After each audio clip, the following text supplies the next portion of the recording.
Hello students, তো আজকে আমি তোমাদের জন্য জিকে স্পেশাল ক্লাস নিয়ে চলে এসেছি। তো এটি হলো ক্লাস নাম্বার 11 আর এখানে টপ 15 কোশ্চেন রয়েছে। আর এখানে প্রতিটা কোশ্চেনই খুবই ইম্পর্টেন্ট। তার জন্য তোমরা ভিডিওটি প্রথম থেকে সম্পূর্ণ দেখো, তাহলে তোমাদের যে কোনো চাকরি পরীক্ষায় অবশ্যই হেল্প হবে। তো আমি পার্থ পণ্ডিত আর তোমরা দেখছো তোমাদের প্রিয় চ্যানেল এডুকেশনাল সলিউশন। তো শুরু করছি, দেখতে থাকো। তো দেখো কোশ্চেন নাম্বার 1, আড়াই দিন কা ঝোপড়া কে নির্মাণ করেন? এ গিয়াসউদ্দিন বলবন, বি ইলতুৎমিশ, সি কুতুবউদ্দিন আইবক, না ডি সুলতানা রাজিয়া। তো কোনটা উত্তর হবে এখানে? এ, বি, সি না ডি? তোমরা জেনে থাকলে অবশ্যই কমেন্টে বলো। তো এখানে বলেছে আড়াই দিন কা ঝোপড়া কে নির্মাণ করেন। তো এটার সঠিক উত্তর হবে option number C, Qutubuddin Aibak. Qutubuddin Aibak এই আড়াই দিনকার ঝোপড়া নির্মাণ করেন। তো এটার সঠিক উত্তর হবে অপশন নাম্বার সি। তারপরে দেখো নেক্সট 2 নম্বর কোশ্চেন, নিচের কোন মুঘল সম্রাটের ভারতবর্ষে সমাধি সৌধ নেই? মানে কোন মুঘল সম্রাটের ভারতবর্ষে সমাধি নেই? এ শাহজাহান, বি আকবর, সি ঔরঙ্গজেব, না ডি জাহাঙ্গীর। তো কোনটা উত্তর হবে এখানে? এ, বি, সি না ডি? তোমরা জেনে থাকলে অবশ্যই কমেন্টে বলো। তো এখানে বলেছে ভারতবর্ষে সমাধি সৌধ নেই কোন মুঘল সম্রাটের। তো এটার উত্তর হবে অপশন নাম্বার ডি, জাহাঙ্গীর। জাহাঙ্গীরের সমাধি ভারতবর্ষে নেই। জাহাঙ্গীরের সমাধি আছে হলো লাহোরে, পাকিস্তানের লাহোরে এই জাহাঙ্গীরের সমাধি রয়েছে। তো এটার সঠিক উত্তর হবে অপশন নাম্বার ডি। তারপরে দেখো নেক্সট 3 নম্বর কোশ্চেন, সংবিধানে বর্ণিত মৌলিক অধিকার রক্ষা করার দায়িত্ব রয়েছে কার ওপর? কার ওপর রয়েছে এই মৌলিক অধিকার রক্ষা করার দায়িত্ব?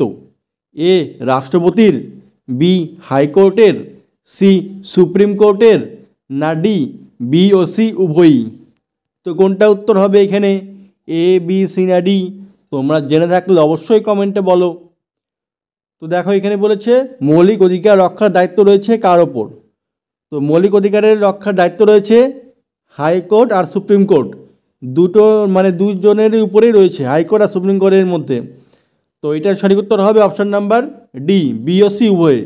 বিওসি উভয়ের ওপরই রয়েছে এই মৌলিক অধিকার রক্ষা করার দায়িত্ব। তো এটার সঠিক উত্তর হবে অপশন নাম্বার ডি। তারপরে দেখো নেক্সট 4 নম্বর কোশ্চেন, নিম্নলিখিত কোন বইটি এপিজে আব্দুল কালামের আত্মজীবনীমূলক রচনা?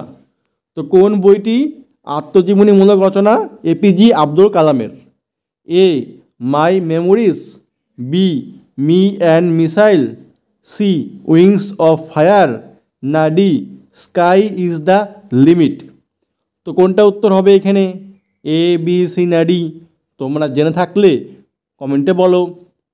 তো এখানে বলেছে এপিজে আব্দুল কালামের আত্মজীবনীমূলক রচনা, কোন বইটি এটি রয়েছে? তো এপিজে আব্দুল কালামকে কিন্তু মিসাইল ম্যানও বলা হতো, মিসাইল ম্যান। তো এটার উত্তর হবে option number C, wings of fire. Wings of fire এই বইটি আত্মজীবনীমূলক রচনা। তো এটার সঠিক উত্তর হবে অপশন নাম্বার সি। তারপরে দেখো নেক্সট 5 নম্বর কোশ্চেন, প্রথম বসুন্ধরা সম্মেলন বা প্রথম আর্থ সামিট কবে অনুষ্ঠিত হয়? কবে প্রথম অনুষ্ঠিত হয় এই বসুন্ধরা সম্মেলন বা আর্থ সামিট?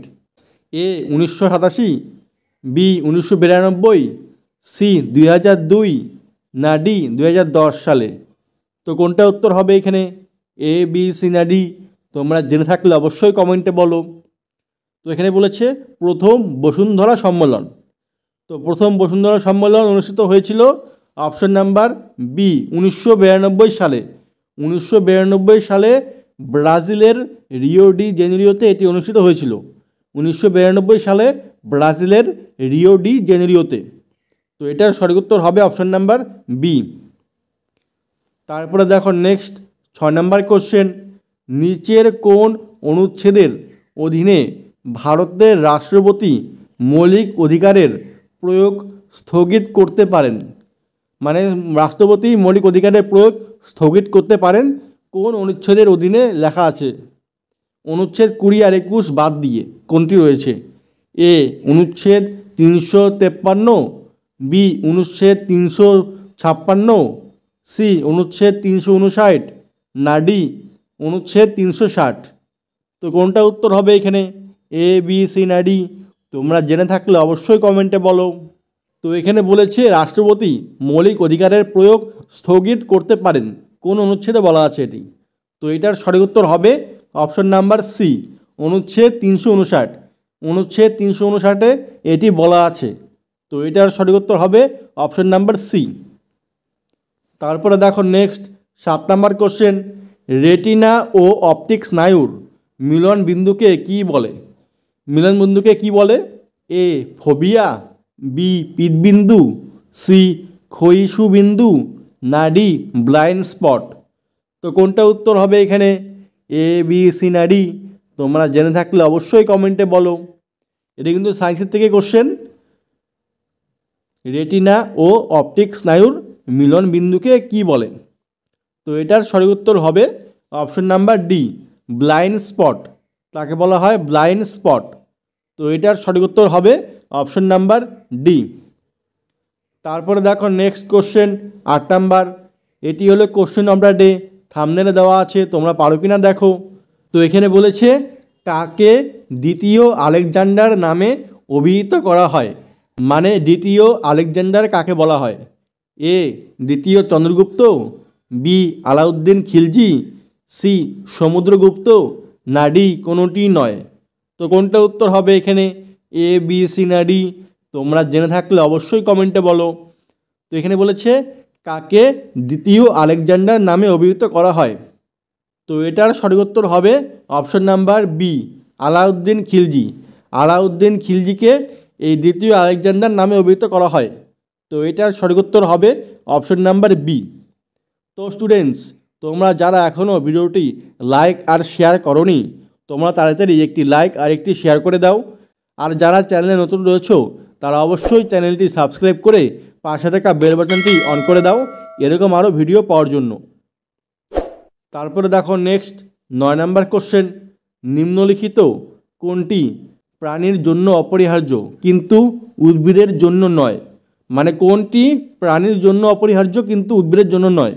এ calcium, B potassium, C iodine, না ডি ফসফরাস? তো কোনটা উত্তর হবে এখানে? এ, বি, সি না ডি? তোমরা জেনে থাকলে অবশ্যই কমেন্টে বলো।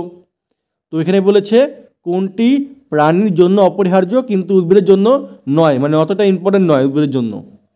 তো এটার সঠিক উত্তর হবে option number C, iodine. Iodine হলো প্রাণীর জন্য অপরিহার্য কিন্তু উদ্ভিদের জন্য ইম্পর্টেন্ট নয় অত একটা। তো এটার সঠিক উত্তর হবে অপশন নাম্বার সি। তারপরে দেখো নেক্সট 10 নাম্বার কোশ্চেন, পশ্চিমবঙ্গের কোথায় অ্যালুমিনিয়ামের ফ্যাক্টরি রয়েছে? কোথায় অ্যালুমিনিয়ামের ফ্যাক্টরি রয়েছে পশ্চিমবঙ্গে? এ আসানসোল, বি ফলতা, সি বাটানগর, না ডি দুর্গাপুর? তো কোনটা উত্তর হবে এখানে? এ, বি, সি না ডি? তোমরা জেনে থাকলে অবশ্যই কমেন্টে বলো। তো এখানে বলেছে অ্যালুমিনিয়ামের ফ্যাক্টরি রয়েছে কোথায়? পশ্চিমবঙ্গে। তো এটার সঠিক উত্তর হবে অপশন নাম্বার এ, আসানসোল। আসানসোলে এই অ্যালুমিনিয়ামের ফ্যাক্টরি রয়েছে। তো এটার সঠিক উত্তর হবে অপশন নাম্বার এ। তারপরে দেখো নেক্সট 11 নাম্বার কোশ্চেন, নিম্নের কোন ধারা বলে সুপ্রিম কোর্টের বিচারপতিদের নিয়োগ করা হয়? মানে কোন ধারার বলে সুপ্রিম কোর্টের বিচারপতিদের নিয়োগ করতে পারা যায়? এ 124 নাম্বার ধারা, বি 130 নাম্বার ধারা, সি 214 নাম্বার ধারা, না ডি 231 নং ধারা? তো কোনটা উত্তর হবে এখানে? এ, বি, সি না ডি?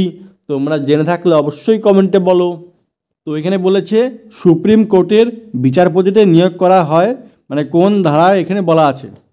তো এটার সঠিক উত্তর হবে অপশন নাম্বার এ, 124 নাম্বার ধারা। 124 নাম্বার ধারায় এটি বলা রয়েছে। তো এটার উত্তর হবে অপশন নাম্বার এ। আর বর্তমানে সুপ্রিম কোর্টের প্রধান বিচারপতির নাম কি? DY চন্দ্রচূড়। এটি হলো 50তম বিচারপতি, প্রধান বিচারপতি। তো বর্তমানে রয়েছে DY চন্দ্রচূড়। মনে রাখবে, এটি পরীক্ষা আসতেই পারে, DY চন্দ্রচূড়। তারপরে দেখো নেক্সট 12 নম্বর কোশ্চেন, জলপ্রবাহের দিক দিয়ে ভারতের দীর্ঘতম নদী কোনটি? বলেছে এখানে যে জলপ্রবাহের দিক দিয়ে ভারতের দীর্ঘতম নদী কোনটি? এ ব্রহ্মপুত্র, বি গঙ্গা, সি যমুনা, না ডি গোদাবরী। তো কোনটা উত্তর হবে এখানে? এ, বি, সি না ডি? তোমরা জেনে থাকলে অবশ্যই কমেন্টে বলো। তো এখানে বলেছে জলপ্রবাহের দিক থেকে সবচেয়ে ভারতের দীর্ঘতম নদী, বেশি জল ধারণ করে কোনটি, জলপ্রবাহ করে। তো এটার সঠিক উত্তর হবে option number A, Brahmaputra. Brahmaputra হলো জলপ্রবাহের দিক থেকে ভারতের দীর্ঘতম নদী। তো এটার উত্তর হবে অপশন নাম্বার এ। তারপরে দেখো নেক্সট 13 নম্বর কোশ্চেন, বিশ্ব মৃত্তিকা দিবস কবে পালিত হয়? কবে এই বিশ্ব মৃত্তিকা দিবস পালিত হয়? A 10 December, B 14 November, C 16 October, না ডি 5 ডিসেম্বর? তো কোনটা উত্তর হবে এখানে? এ, বি, সি না ডি? তোমরা জেনে থাকলে অবশ্যই কমেন্টে বলো। তো এখানে বলেছে যে বিশ্ব মৃত্তিকা দিবস কবে পালিত হয়? তো এটার সঠিক উত্তর হবে option number D, 5 December. 5 December হলো বিশ্ব মৃত্তিকা দিবস। তো এটার উত্তর হলো অপশন নাম্বার ডি। আর যে বলা আছে এখানে যে 10 ডিসেম্বর, 10 এ নাম্বার যা আছে 10 ডিসেম্বর, এটি হলো মানবাধিকার দিবস। মানবাধিকার দিবস। তারপরে 14 নভেম্বর যা আছে এটি হলো শিশু দিবস। তারপরে 16 অক্টোবর হলো খাদ্য দিবস, বিশ্ব খাদ্য দিবস। তো সবগুলি মনে রাখবে। প্রথমে যে 10 ডিসেম্বর হলো মানবাধিকার দিবস, তারপরে 14 নভেম্বর হলো শিশু দিবস, তারপরে 16 অক্টোবর হলো বিশ্ব খাদ্য দিবস, আর এই যে 5 ডিসেম্বর হলো বিশ্ব মৃত্তিকা দিবস। তো 4টি বলে দিলাম, পরীক্ষায় যেটাই আসবে তোমরা পারবে তাহলে এখন মনে রাখবে। তারপরে দেখো নেক্সট 14 নম্বর কোশ্চেন, বলের গুণগত সংজ্ঞা পাওয়া যায় নিউটনের কোন সূত্র থেকে? নিউটনের কোন সূত্র থেকে বলের গুণগত সংজ্ঞা পাওয়া যায়? এ মহাকর্ষ সূত্র, বি প্রথম গতিসূত্র, সি দ্বিতীয় গতিসূত্র, না ডি তৃতীয় গতিসূত্র? তো কোনটা উত্তর হবে এখানে? এ, বি, সি না ডি? তোমরা জেনে থাকলে অবশ্যই কমেন্টে বলো। তো এখানে বলেছে বলের গুণগত সংজ্ঞা পাওয়া যায় নিউটনের কোন সূত্র থেকে? তো এটার সঠিক উত্তর হবে অপশন নাম্বার বি, প্রথম গতিসূত্র থেকে। নিউটনের প্রথম গতিসূত্র থেকে এই বলের গুণগত সংজ্ঞা পাওয়া যায়। তো এটার উত্তর হলো অপশন নাম্বার বি। আর যদি বলে যে বলের মান ও একক কোন সূত্র থেকে পাওয়া যায়, তখন কিন্তু হবে অপশন নাম্বার সি, যে নিউটনের দ্বিতীয় গতিসূত্র থেকে পাওয়া যায় বলের মান ও একক। তো এটাও মনে রাখবে যে বলের গুণগত সংজ্ঞা হলো প্রথম গতিসূত্র, আর হলো বলের মান ও একক হলো দ্বিতীয় গতিসূত্র। তারপরে দেখো নেক্সট 15 নম্বর কোশ্চেন, আর আজকে লাস্ট কোশ্চেন এটি, ভরবেগের সংরক্ষণ সূত্র নিচের কোনটি থেকে পাওয়া যায়? এ আইনস্টাইনের আপেক্ষিকতাবাদ, বি নিউটনের প্রথম গতিসূত্র, সি নিউটনের দ্বিতীয় গতিসূত্র, না ডি নিউটনের তৃতীয় গতিসূত্র? তো কোনটা উত্তর হবে এখানে? এ, বি, সি না ডি? তোমরা জেনে থাকলে অবশ্যই কমেন্টে বলো। এখানে বলেছে ভরবেগের সংরক্ষণ সূত্র নিচের কোনটি থেকে পাওয়া যায়? তো এটার সঠিক উত্তর হবে অপশন নাম্বার ডি, নিউটনের তৃতীয় গতিসূত্র থেকে। নিউটনের তৃতীয় গতিসূত্র থেকে এই ভরবেগের সংরক্ষণ সূত্রটি পাওয়া যায়। তো এটার উত্তর হলো অপশন নাম্বার ডি। তো স্টুডেন্টস, এই ছিল টোটাল 15টি কোশ্চেন। তো কোশ্চেনগুলি কেমন ছিল অবশ্যই জানাবে, আর ভিডিওটি ভালো লাগলে অবশ্যই একটি লাইক আর একটি শেয়ার করে দেবে। আর যারা এখনও চ্যানেলটি সাবস্ক্রাইব করোনি তারা অবশ্যই চ্যানেলটি সাবস্ক্রাইব করে পাশে থাকা বেল বাটনটি অন করে দাও এরকম আরও ভিডিও পাওয়ার জন্য। তো আজকের মতো এখানেই রাখছি, আবার দেখা হবে পরবর্তী ভিডিওতে। বাই।